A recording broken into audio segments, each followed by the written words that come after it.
नमस्कार जय जगन्नाथ भाई मैंने केमी अच्छा आशा करे समस्ते भलरे थे जदि आप प्लां करुँच बजाज पल्सर N160 को किणवाई ना भाई प्रथम यहाँ पाखापाखि 10 ରୁ 12,000 टंका प्राइस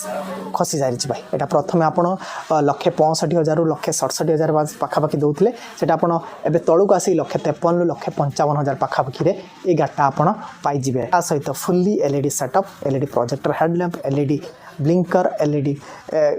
DRL सहित पाँच 37 mm golden colour USD suspension dual channel ABS केते बड़टे आप देखो 300 mm डिस्प्ले प्लेट पाँच पछटा 230 mm पाँच 795 mm seat height 14 litre oil tank जोड़ा E20 सपोर्टेड है ता सहित आपण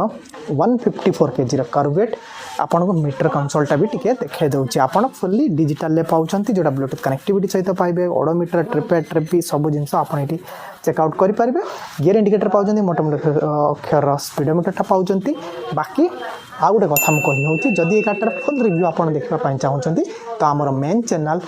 लोकल अब्रॉड रे वीडियोटा लाइव अछि जाय के आपन चेकआउट करि